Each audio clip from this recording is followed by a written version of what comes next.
What's up, everyone?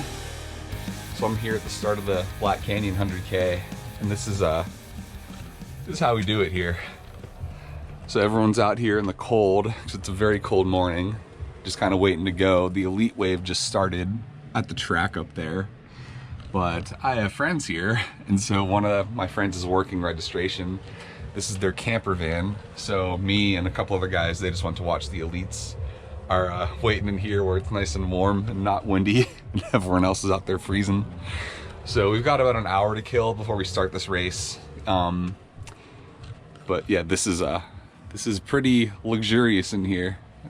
We got like these foam seats. They're like super comfy. I can like just take a nap if I want to. It's awesome. But we're at Mayer High School here in Mayer, Arizona. We're gonna be running 62 miles on the Black Canyon Trail all the way down to New River, Arizona, North Phoenix, and you can see the elites taking off. See the sun coming up over the Bradshaw Mountains, or those are the Black Hills, I guess, technically over there. But yeah, beautiful trail. Excited to be out there today. Feel a little undertrained for this one. I've had a pretty busy couple of weeks. A lot of stuff going on personally, a lot of good stuff. But just haven't been able to get in the long runs like I've been wanting to. But we're gonna give it our best shot here today, and we'll see what happens. So I'll check in when ready to go. Let's get it going, wait for it.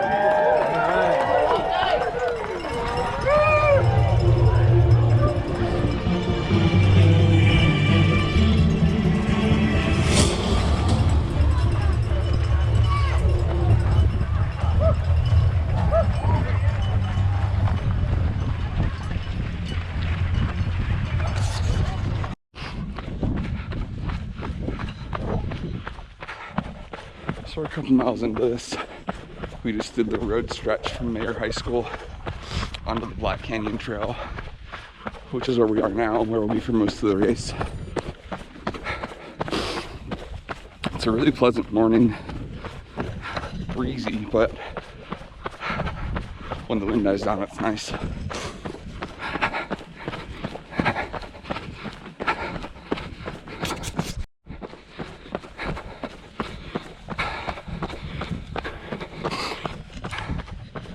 So we're just making our way down some nice windy single track, which is a lot of what this trail is. So we're up in elevation a little bit, so we're kind of going through the high desert grasslands. We'll be going down the further we get towards Phoenix through some really cool saguaro fields. And then we'll cross the river a few times, which is pretty much dried up this year with how dry of a winter we've had. But this race has 7,000 feet net descent and 5,000 climb. So it's a net downhill, but there's still a good amount of climb to it. But this is our view right now, and it's a really, really pleasant morning.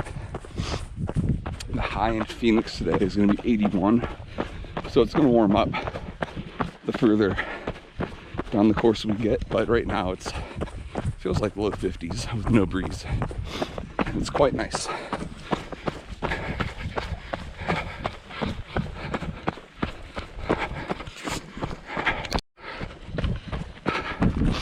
So I'm at a little over 8 miles, just past the first aid station, Antelope Mesa, I think it's called. Got some watermelon, and I'm comfortable, so I thought about shedding layers, but I'll just stick with the jacket for now. I have a long sleeve on underneath. I have a tank in my pack that I'll change into at some point once we start dipping down in elevation some more, but it's still really comfortable out this morning. And the breeze from the early morning is pretty much gone, and temperatures feel great right now. So we're at one of the faster parts of the course. From here to like mile 13-ish is a lot of downhill and a lot of really, really pretty sweeping views. A lot of the terrain is rocky like this, so it's really easy to twist an ankle if you're not careful. A lot of the people that are from out of town struggle running this trail because of that, because it's just can get pretty gnarly. So we're back on some double track right now. But great morning out here so far. I feel great. I've seen a couple of people that I know. I was running with a group of 4 guys for a while, getting into that first aid station. So been a great day so far, and hoping that we can keep it up.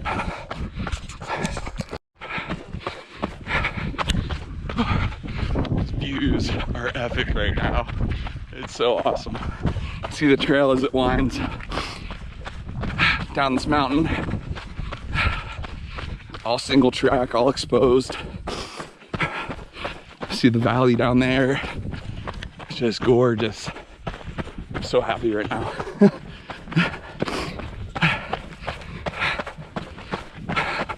There's nothing like running through the desert in mild temperatures like this under a bright blue sky. It's just awesome. A little windy here as we go through this little ravine, but back out the other side. See these little bunny hills, little rollers will be attacking.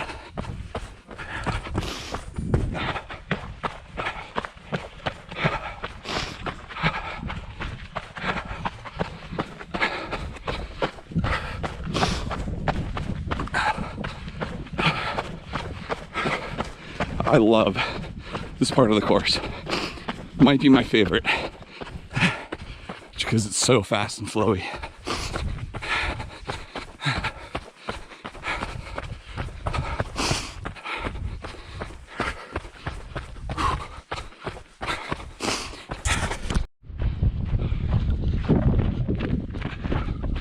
We have our first saguaro sighting of the race. Little guy right there. Now, pretty sure we won't see another one for a while. But that's the first one. Means we're getting further south. We're still on this nice, flowy, mostly downhill single track section, making our way to the second aid station, which should be in a few miles.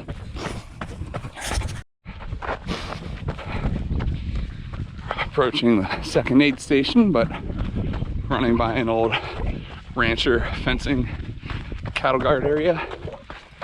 You can hear the cowbells up ahead, so I'm gonna get some food and probably delay her a little bit.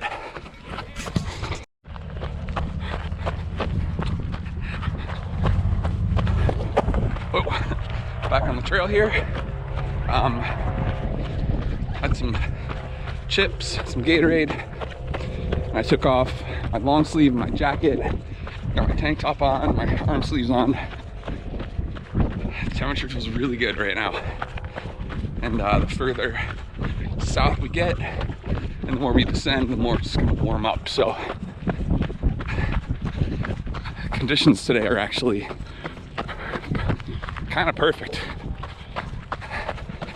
Even as it warms up into the 80s, it's not gonna be too bad. So we got about 6.5 miles to the next aid station at Bumblebee, and we're just gonna keep plugging away here.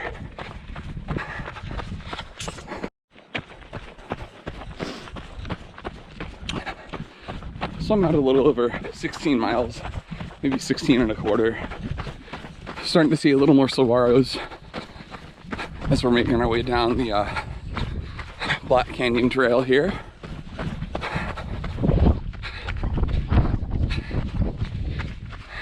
It's a really colorful morning. The Bradshaw Mountains, which is the big mountain range that kind of goes from North Phoenix all the way up to Prescott. You can kind of see them there and just all the way out there, but depending on how the light hits it, this makes it look so pretty. It's been really enjoyable to watch this morning.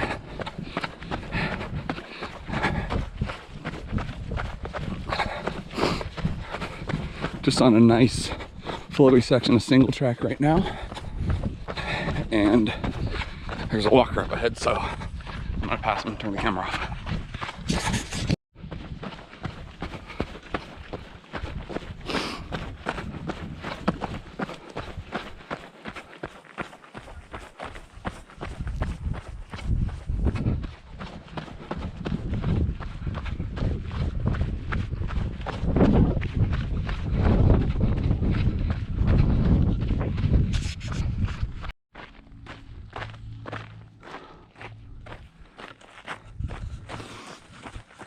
crossing over into Bumblebee Ranch.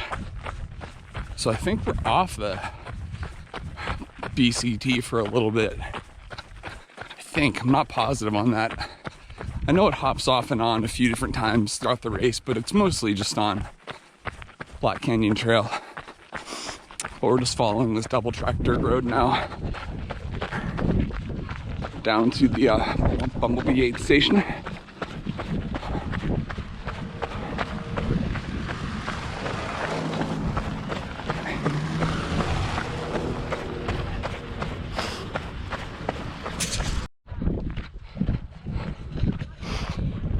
We just got out of the Bumblebee aid station. You can kind of see it down there, maybe. It's a really cool little saloon thing they had set up, like something out of a Wild West movie. It was neat. So we got to run through. A lot of people had their cars parked there, like that were crewing other people. So we kind of got to run through a bit of people, and then into the saloon where all the aid station was. I was talking to my buddy James for a little bit there. He was working one of the aid stations. Give him a follow at Average Trail Runner on Instagram and Facebook. Post some cool stuff. Now we got a little bit of a climb that we're just doing a nice power hike up, and still some downhill to get down into Black Canyon to cross the river, which should be in about 10 miles, I think. But then after that, the back half of this course is where a lot of the climbing is. So they say to not go out too fast, which is good advice for any ultra, but especially this one, because the back half is harder than the first half for sure. But for right now, we're just enjoying a nice power hike, nice views of the Bradshaws, nice blue sky. It's awesome.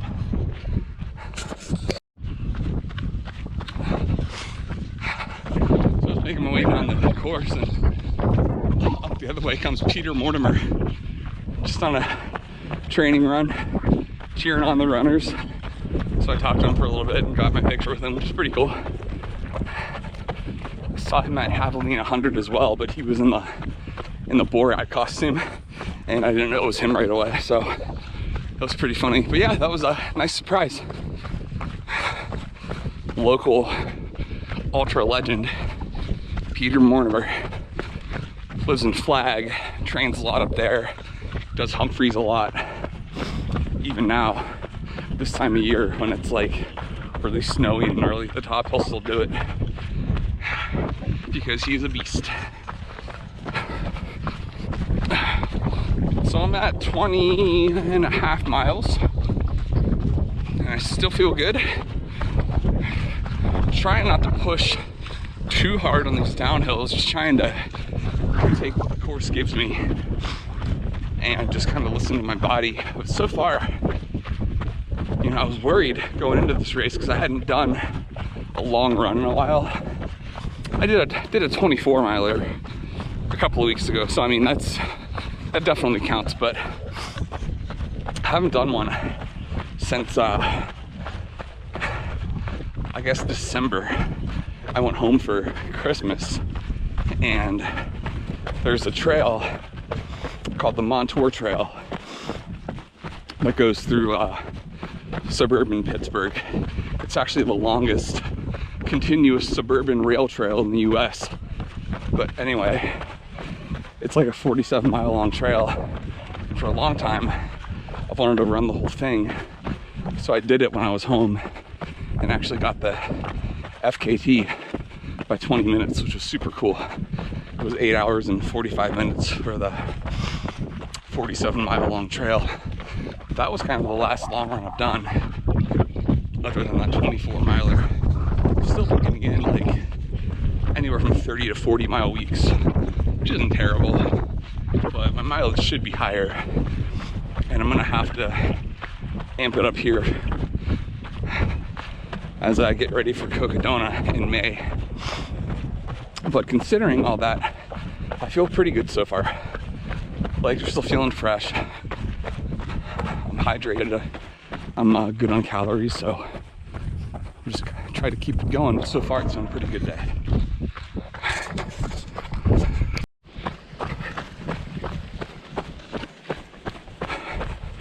Just past the 4th aid station, and this section of Black Canyon Trail I'm very familiar with, because whenever I run this trail from my house, I usually hop on at the trailhead where the aid station was, because it's about 45 minutes from my house, and that can be 10 to 15 degree temperature swing just with the elevation loss coming down from Prescott. So I've run this part quite a bit, so I'm pretty familiar with it. Looking forward to getting to Soap Creek here in about 7 miles.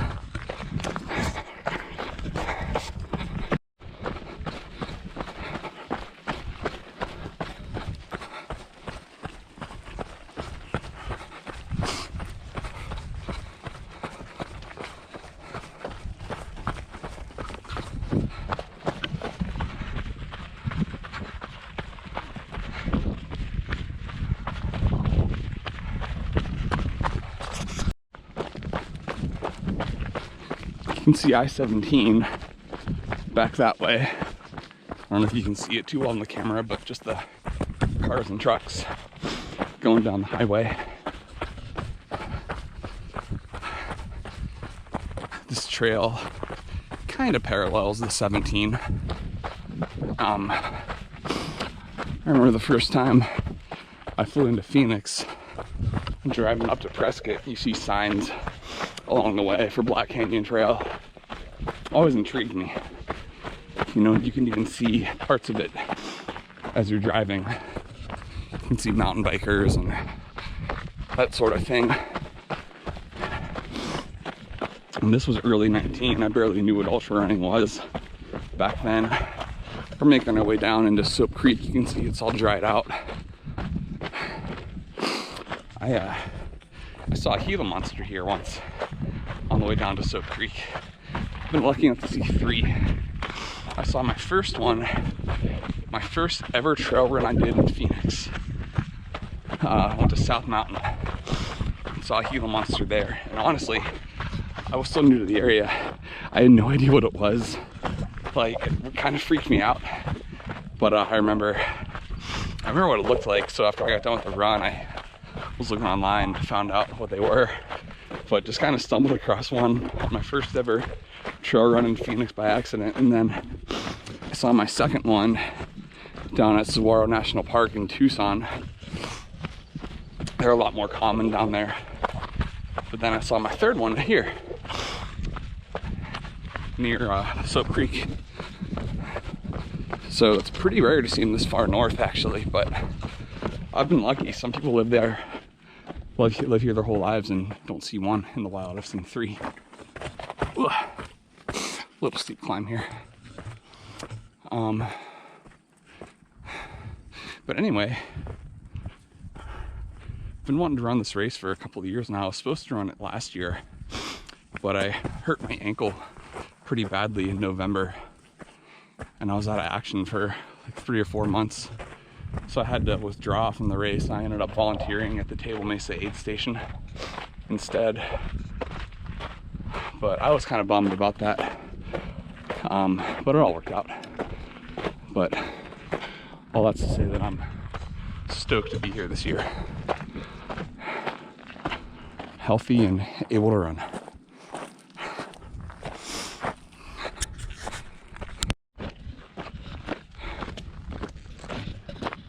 So I'm almost 32 miles in. Overall time is 6.5 hours, which put me in a pretty good spot. My goal was 14-ish. But again, the second half of this course has more climb than the first half, so there'll be a lot more hiking involved in the second half. So I think I should be kind of on target for a 14-hour finish. It's kind of early to say still, but I feel like that's right. Looks like we're doing another little climb here. You can see all the saguaros just lining the hills is just awesome. It's so cool. A couple of cool facts about saguaros.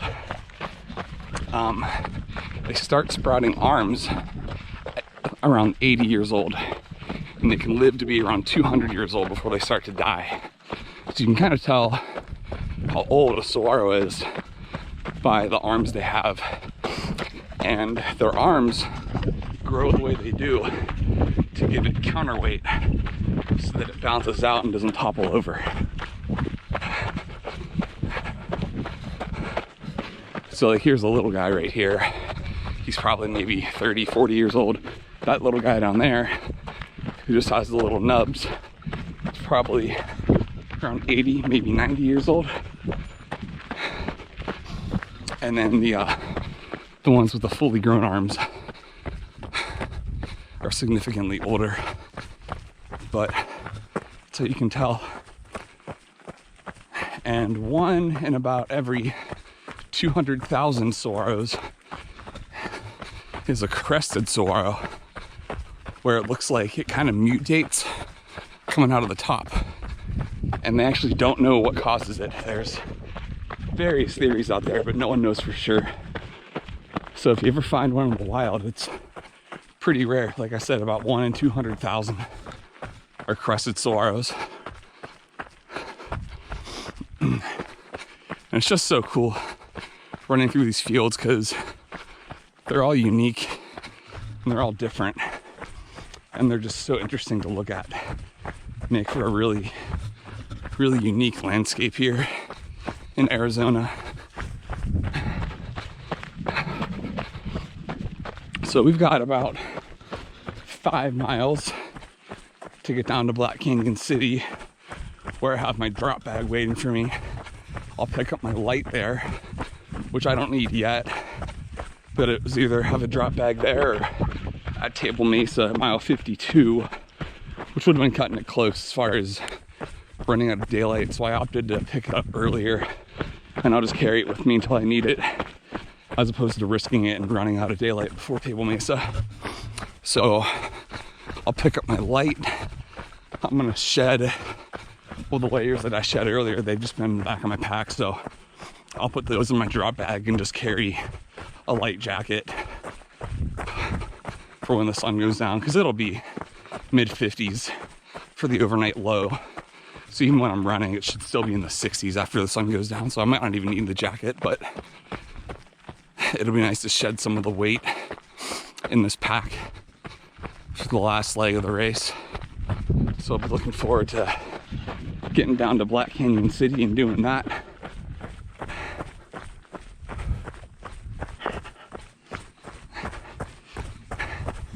And in the meantime, I'm just gonna keep plugging away.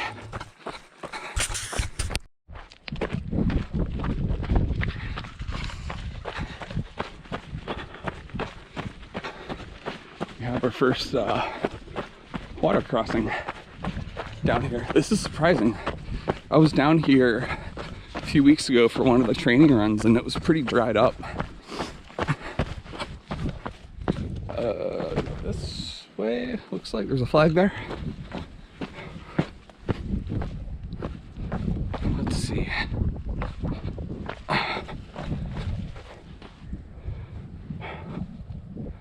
There we go. That guy's got the right idea. Dipping his hat in the water, I might do that. It's not super hot, but I still feel good.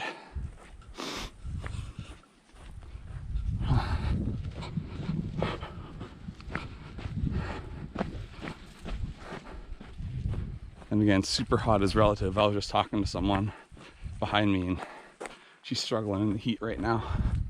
I think it feels perfect, but I like the heat.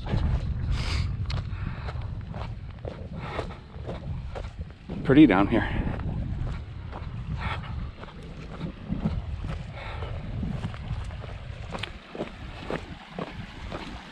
Gonna try to not get my feet wet, but if I do, I'm not worried about it.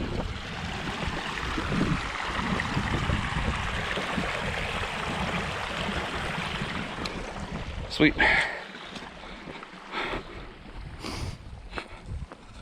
That water looks a little gross, so I'm not gonna dip my hat. Are we this way? It looks like. I hope.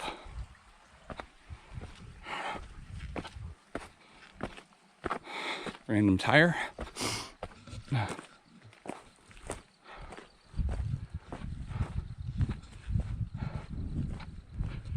saw a checkered flag the other way, but those typically mean wrong way. Yeah, we're good. There's what we're looking for right here. All right, 34.5 miles in. A little tired, but it's 34 miles into a race, so what do you expect? But definitely reached the part of the course where we're hiking all the ups and running the downs and running the flats when we feel like it. Right now I don't feel like it. So we're just gonna hike this for a little bit.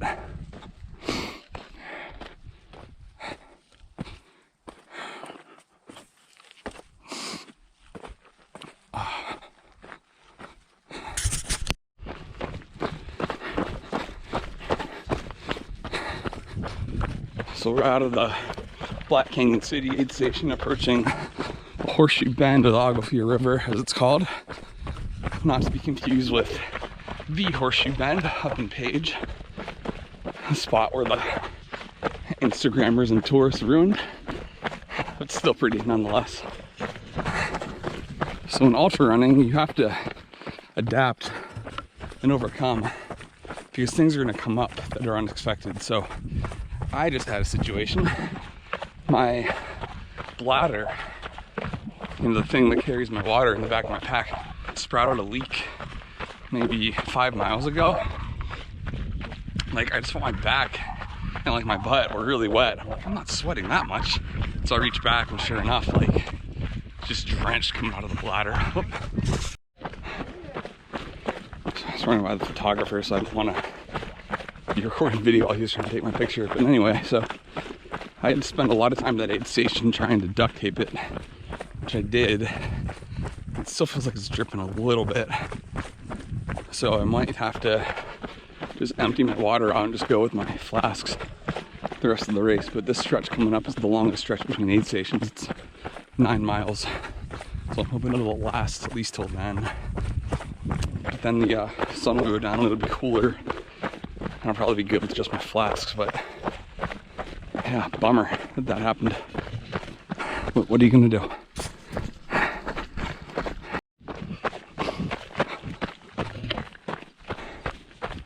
So I'm almost at 43 miles. My legs still feel pretty fresh, all things considered. I think taking the time at the Black Canyon City aid station helped, even though I was unsuccessful in patching my bladder. It started leaking again, so I dumped all the water. So I'm just relying on my 2 flasks for the rest of the race, which should be fine. The sun's starting to go down. Temperatures have already dropped from what they were at, so be okay. I just gotta be smart with conserving water. But still, it's annoying. It's the second bladder I've had from Solomon that's broken on me like that. The first one actually happened halfway down South Kaibab into a canyon run. So I had to kind of the same thing at Skeleton Point, which is about halfway down the South Kaibab Trail. I had to dump my water and just rely on my flasks, but there's enough water stations there that I was fine. But still, second time it's happened in what, a year? Kind of a bummer. Solomon, you gotta pick it up. The sun's starting to go down. I'm talking to a guy, so I've gotten recognized a few times at this race, which still blows my mind, honestly. It's super cool.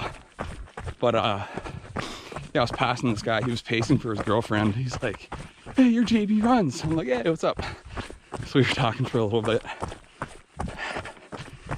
He said his brother, I think, has a YouTube channel called Totally Runnable.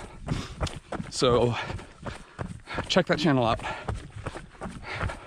be sure to check it out after the race at some point. It's good to have small content, people supporting each other. And yeah, so we're at a 9-mile stretch in between aid stations, which is the longest stretch, but we're about halfway through it. Actually, it's more than halfway. Got about 3 miles to the next aid. So I've been listening to music to try to get me through, because this section also has a lot of climbing. And man, if you want a music recommendation, check out the new Black Country New Road album called Ants From Up There. Just dropped a week ago. It's one of the best albums I've heard in a long time. The last song, it's called Basketball Shoes. It's like this 12-minute epic, like it's in 3 movements. It might be I don't want to say it's the best song I've ever heard, but it's a great song. One of the best songs I've ever heard, for sure. It's based on the 6-note motif. And you're like, how in the world can you make a 6-note motif a 12-minute song? But they do it, and it's amazing. By the end of it, Isaac, the lead singer, who actually unfortunately just left the band, last line of the album, it's like, all that I am forms the drone, we sing the rest of your generous loan to me, your crippling interest. It's like, what a great line to end a great album. Like, and he's just like singing his soul out. Like, if you don't feel it, there's something wrong with you. But anyway, check out that album, check out that song, check out the band. They're incredible. Their first album is also very good, called For the First Time. But the album they just dropped is unbelievable. So anyway, might even listen to it again here. See the saguaro fields over there. Probably won't do too much filming after the sun goes down, just because it'll be dark. But yeah, we're just making our way through and still feeling strong, taking it one step at a time.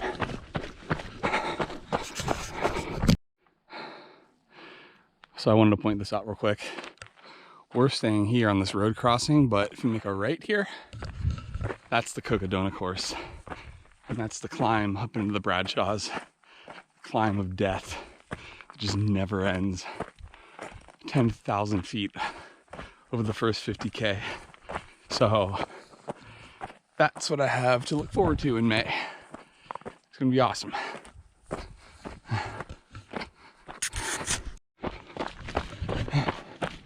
So I just hit mile 61. Another mile or so to go to the finish. Probably not gonna film the finish just because it's dark out. Maybe I will if it's lit up. I'm not sure how it's gonna be set up, but if anything, I'll rip it off the live stream, assuming it's still going for the video. But my girlfriend's waiting for me there, and I can't wait to see her and then be done with this. The last 11 miles of this thing, I think, is the hardest part, from Table Mesa to the end. So that was a bit of a drag, but other than that, it felt pretty good for most of this thing. So I'll do a recap video like I always do, where I talk about the race, but I see random lights over there. I'm trying to spot which one's the finish, but I'm not sure. I know once we get off the single track, there's like a straightaway and you can kind of see the finish up ahead off in the distance. But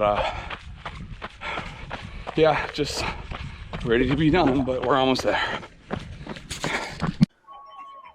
And we have another runner finishing. Kagala lighting the way. Jason Baum. Prescott Valley, Arizona. One of the hearts of the Cocodona course.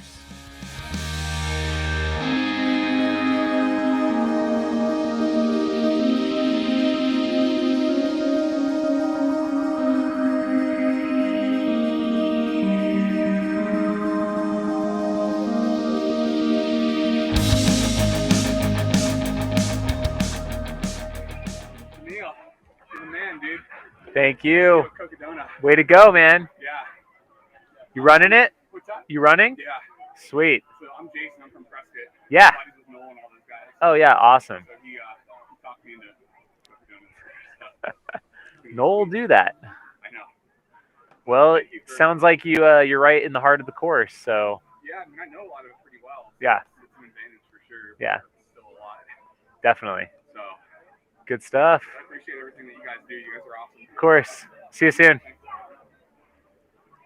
That was Jason Baum, and I just mentioned he lives kind of in the heart of Cocodona, and he informed us that he is in fact running Cocodona, thanks to Noel Kingston, who convinced him to sign up. Noel has, just convinced a lot of people. I mean, he's our top recruiter, covert recruiter.